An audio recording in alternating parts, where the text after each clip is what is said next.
Okay, thank you. So, Thich Nhat Hanh is one of my favorite teachers. And one of his teachings that has stuck with me is that stored in our unconscious are seeds of anger, fear, resentment, and greed. But we also have seeds of kindness, compassion, love, and joy. He teaches us to be thoughtful, to not only water the seeds that we want to grow and strengthen, to he teaches us to be thoughtful, to only water the seeds that we want to grow and strengthen. And so that's what this talk is about today. And I'm going to use passages from Jack Kornfield's new book, which is called All in This Together. It's a book of short stories and quotes, so it's perfect to calm your mind before you go to sleep at night or to use as front loading before your morning meditation each day. I'm going to share some passages from the book that touch on three questions. The first one is, who or what am I? The second is, how am I being called in these times? And the third one is, what can I do? And, Joe played the Slow Light of Mine right before we started today. And, Bruce Springsteen says, I'm going to let my little light shine. But I think the question that plagues a lot of us today in the times we live in is, what can I do? Because I'm just one little person. So I hope by the end of this talk, you might have some ideas about that. And as we proceed, I'm going to occasionally pause for a few moments of silence to allow the ideas to land. Also, I have to give you a warning that I'm probably trying to cram way too much into this talk, but I just have a really hard time not cramming a lot in because there's so much good stuff in this book. So the first question is, who or what am I? Jack says, you are not just your body. In fact, you rent your body. You only get to use it for a little while. You are the spirit that was born into your body, and that will leave it when your body dies. What does it mean to remember that who you are is actually consciousness itself? It means to rest in the vastness of the field of consciousness shared by all sentient beings. Try it. Close your eyes.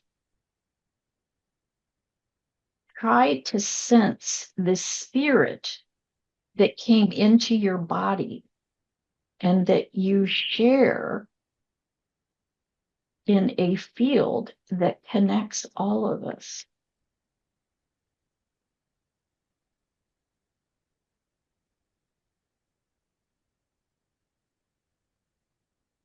Another way that Jack offers that you can think about this question of who or what am I is that who you are is loving awareness. Just kind of another term for consciousness. Who we are is loving awareness. And that loving awareness is our real home.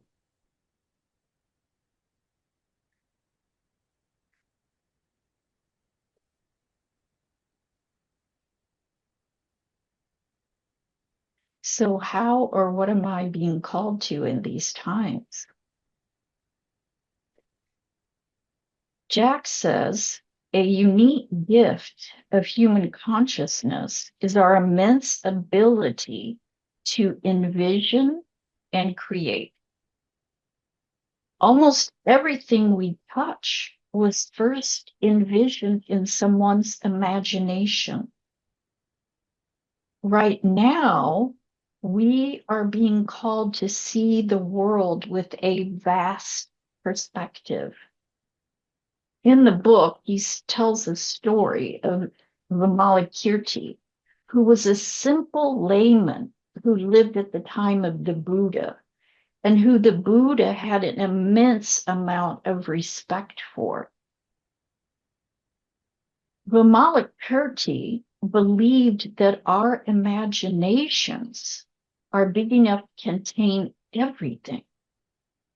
He suggested that we envision the whole world as our temple, that we could envision transforming it into a world not ruled by greed, hatred, or fear, but a world where respect and justice and equality and a healthy planet prevail. We live in a time where we have access to mind-bending technology, and so much is possible. But he says it's time for the outer developments of technology to be matched by the inner development of humanity. The world only changes when we can envision the transformation that we wish to see. The task for us is to imagine another way and shepherd it into being. And he shares a heartening example of this kind of imagination in a statement that was published by the United Nations Climate Summit. And it says, we all wish for a day when we don't have to worry about the health of planet Earth anymore. A day when the food we eat will be good for our bodies and good for the planet. When the sea level will stop rising and species will stop dying. The question is, how do we get to that day from where we are today? We start by deciding that beyond our doubts and differences, such a day truly exists. That is something each of us can do today. We can make today the day we stop thinking that the changes to get there are impossible and beyond us, and start realizing that they are not only possible, but what the future requires of us. We can take our attention from the denial and fear and instead turn toward the solutions and partnerships we need. We can make today the day we stop pointing at each other and blame, and instead chart a new course together. We have never faced a crisis this big, but we have never had a better opportunity to solve it. We have everything we need to wake up to a different kind of world. We need our leaders to be brave and their choices to be bold. They will either remember us as the generation that destroyed its home or the one that finally came to respect it. We have every reason in the world to act. We can't wait until tomorrow. This is our only home. We can choose today to make a world of difference.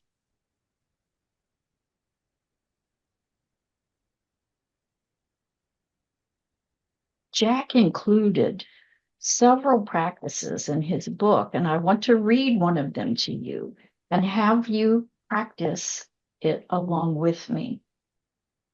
It's a practice about imagining the world you want. This is something we can do every day from our own homes, from the chair that you're sitting in right now. Let's begin by allowing ourselves to just sit quietly and take a few long breaths to settle our mind and heart.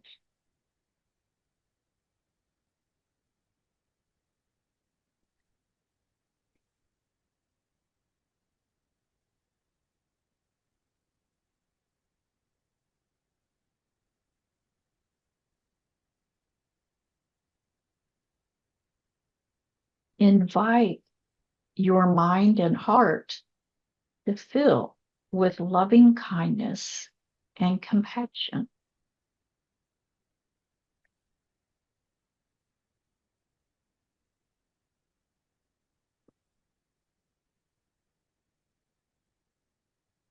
Ram Dass had an altar in his home with photographs of people he loved, and that included people who we find hard to love, like some of our world leaders at this time.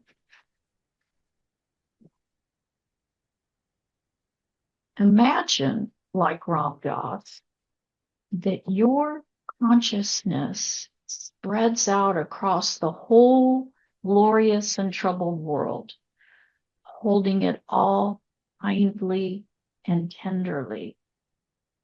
Then place it on a huge table of love.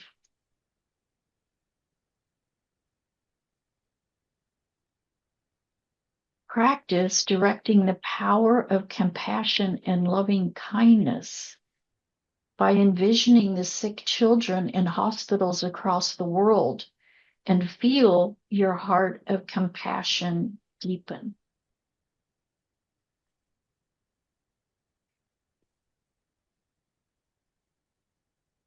Envision all the weary healers, the nurses and doctors caring for them, and let the heart of sympathy and appreciation for healers across the world grow vast. Sense your wish to support them.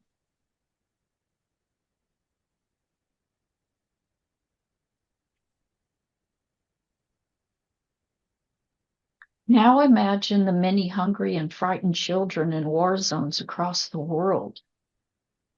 Let your compassion for them grow vast.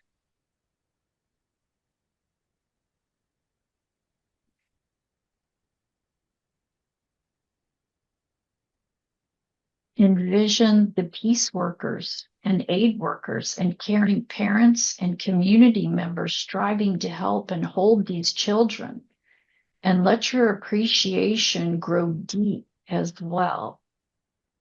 Sense your wish to help them.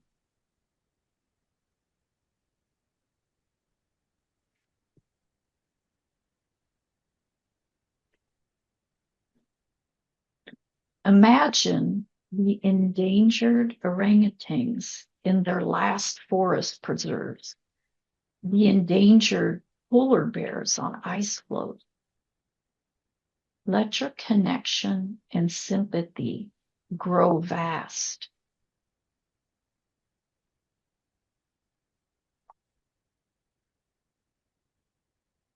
Now picture the scientists and biologists and all those working to protect and save these magnificent beings and their habitats. Send them your loving support.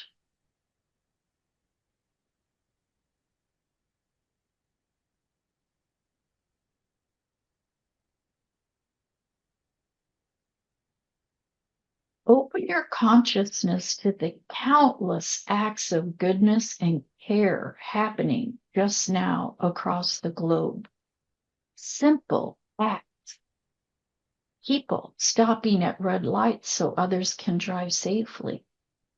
The millions of parents making breakfasts of rice gruel and tacos and eggs and oatmeal for their children every morning. People working in offices, teaching one another, serving one another, tending their homes and villages and communities. As vast as your mind and heart are, so is this ongoing ocean of human kindness. Sense the earth enveloped in it.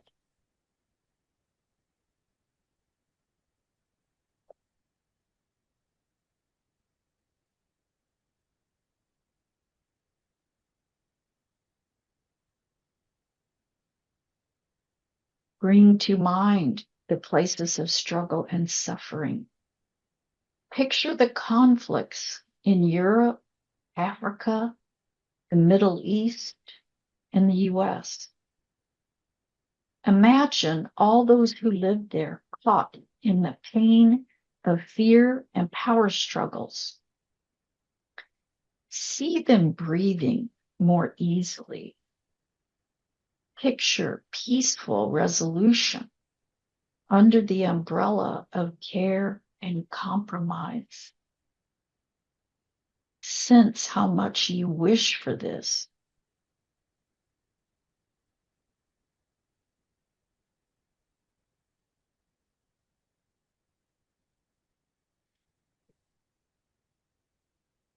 Now imagine this force of goodness spreading and touching the hearts of the leaders of the world, enveloping those who are struggling and those who are causing suffering.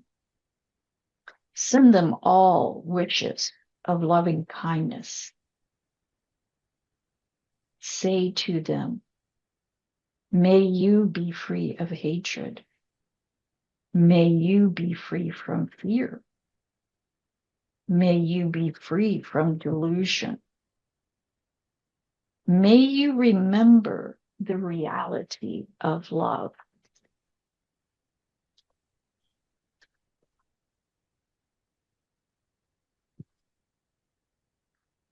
Imagine you are surrounding the world with a field of kindness and the shining force of love.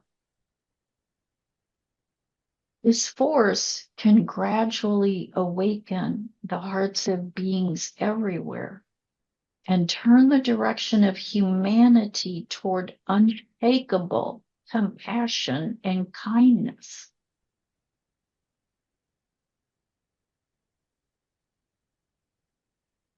Finally, see the world as your temple. When you go to the marketplace, imagine all exchanges as a blessing of love. Each time you pass a school, let yourself see it as a shrine of wisdom. Pass along goodness to new generations and send your blessings. When you engage in business, no matter what others do, let it be a joyful exchange based on love. Everywhere, plant seeds of goodness and care. It is with the power of this vision that we can create a world filled with blessings.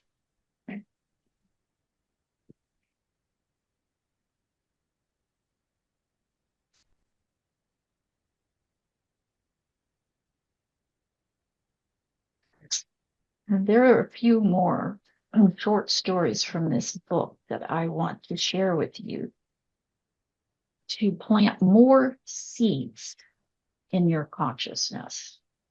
These are small acts of kindness to amazing acts that will help to contribute to a better world for future generations. A bus driver pulls away from the bus stop. A few seconds later, he notices a man running alongside the bus, motioning for the driver to pull over and stop. Thinking the man wants to get on the bus, the driver pulls over and opens the door, but the man doesn't get on. He points back to an old woman who can no longer run, but was slowly walking to catch up to the bus. The man waits for her to reach the bus, then helps her into a seat. Then he gets off the bus and walks back to the bus stop, where he continues to wait for the bus that he needs to take to get to his own destination.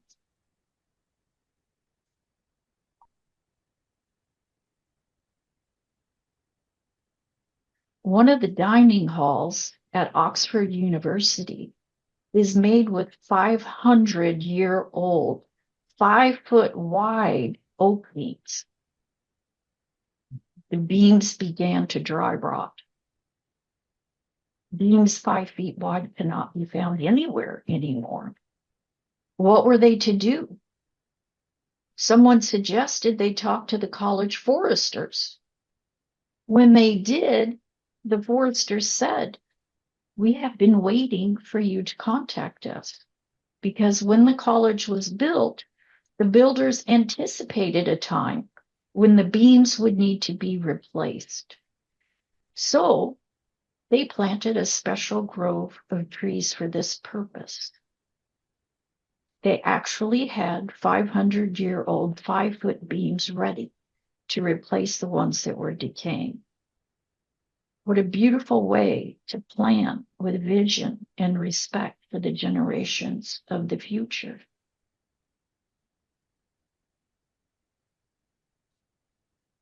Wangari Maathai won the Nobel Prize for the green belts in East Africa by planting 51 million trees, one tree at a time.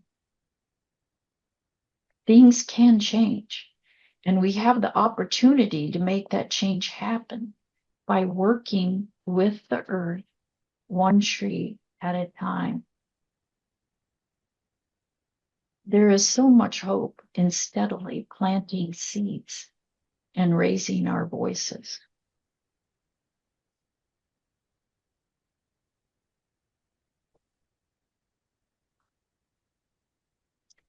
"Tell me the weight of a snowflake," a small bird called the titmouse asked a wild dove. "Why, a snowflake weighs nothing more than nothing," replied the dove. "In that case, I must tell you a marvelous story," the titmouse said. "Sitting on a branch of a fir tree close to its trunk when it began to snow. Not heavily, not in a giant blizzard, no, just like in a dream, without any violence. Since I didn't have anything better to do, I counted the snowflakes settling on the twigs and needles of my branch. Their number was exactly 3,741,952. When the next snowflake dropped onto the branch, nothing more than nothing, as you said, the branch broke off. Having said that, the titmouse flew away. The dove, having for eons been an authority on change, thought about the story for a while and finally said to herself, "Perhaps there is only one person's voice lacking for peace to come about in the world."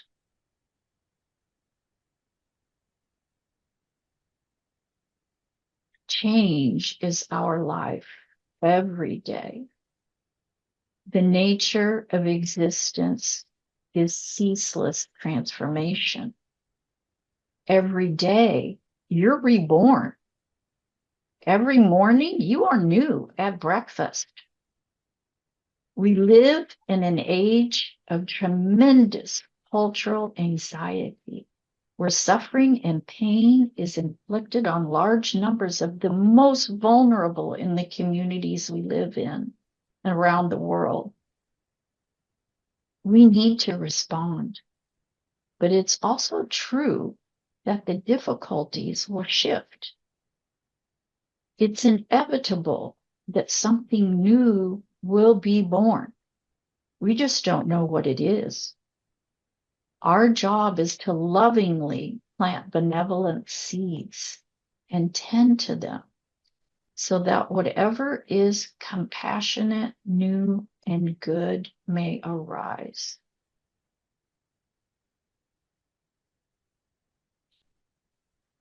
There's one more theme from Jack's book that I feel it's important to share, and it offers us a segue into the second part of our meeting today.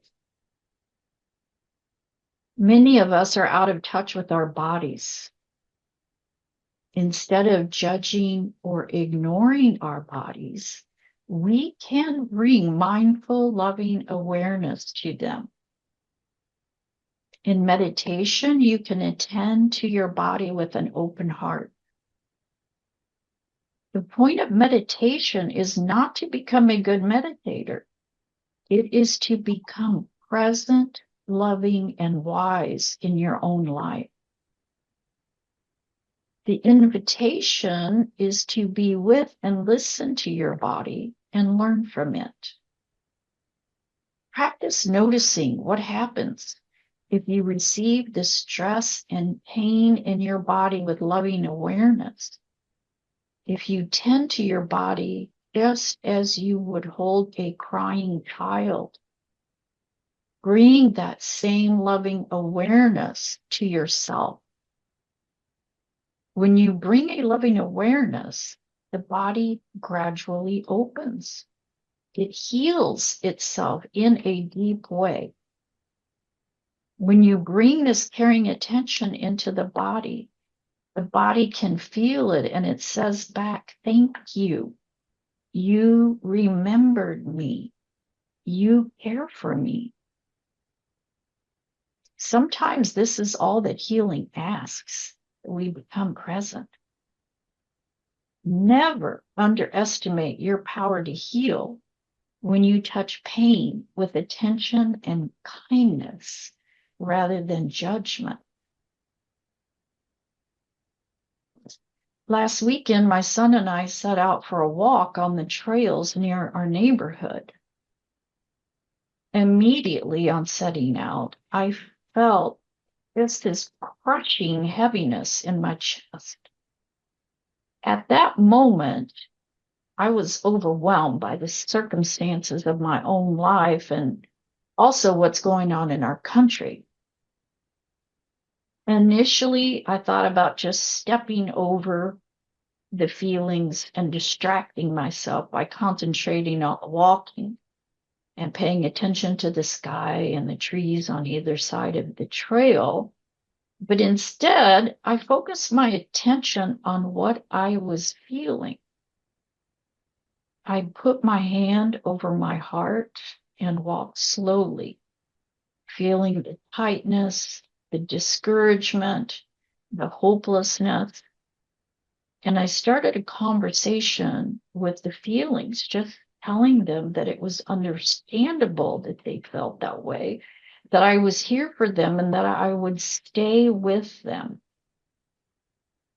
And as I stayed with them and probed further, I got to the real source of my despair.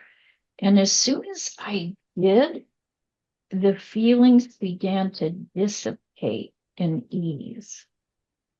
And in another few minutes, I was breathing easy and enjoying the walk, a little surprised by how much better I felt just by paying attention to what was happening in my body and being kind and compassionate towards it.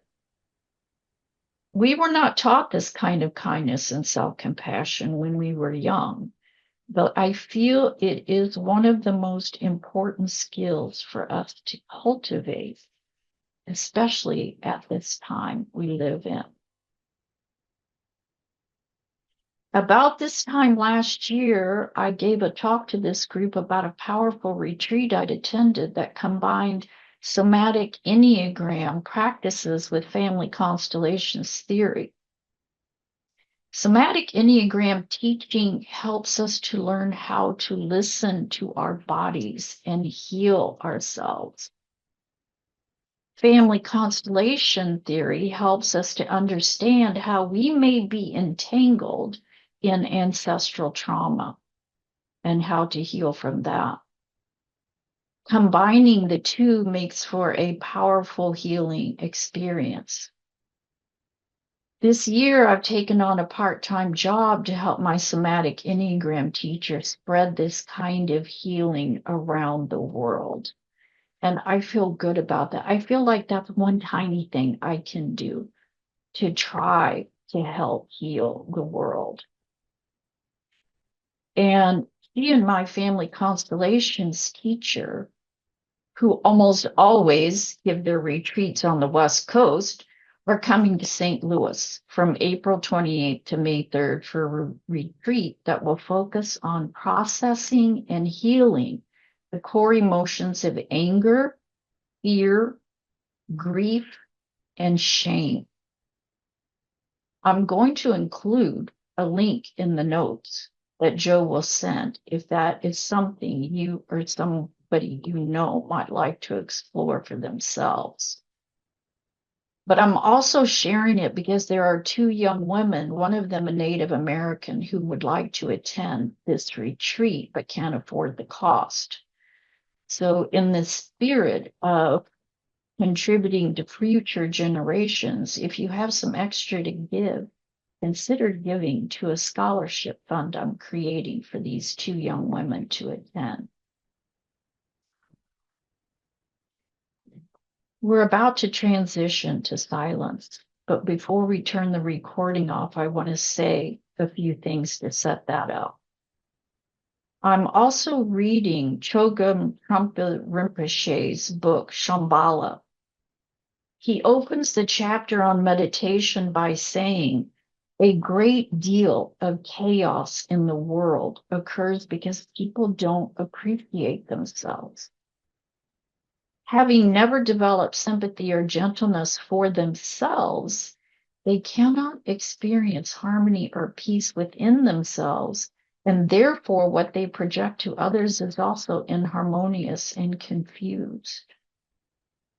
In the Shambhala tradition, the discipline for developing both gentleness toward ourselves and appreciation of our world is the sitting practice of meditation. Meditation is simply training our state of being so that our mind and body are synchronized. And we begin like we always practice here with an upright posture, because when your back is upright, your shoulders become straight automatically. You complete the posture by resting your hands palm down on your thighs. Your eyes are open with your gaze directed slightly downward. In that way, your vision does not wander. You have a sense of deliberateness and definiteness. In meditation practice, you pay attention to your breath. When you breathe, you are utterly, properly there. You go out with the out breath. Your breath dissolves, and then the in breath happens naturally. You don't have to follow it in. You simply come back to your posture, and you're ready for another out breath. Then there will be the inevitable bing of thought.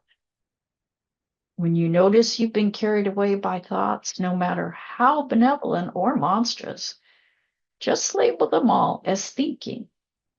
And this will give you tremendous leverage to come back to your breath. You are not working with your mind alone. You are working with your mind and body. And when the two work together, you never leave the present moment. You are there fully, personally, and genuinely.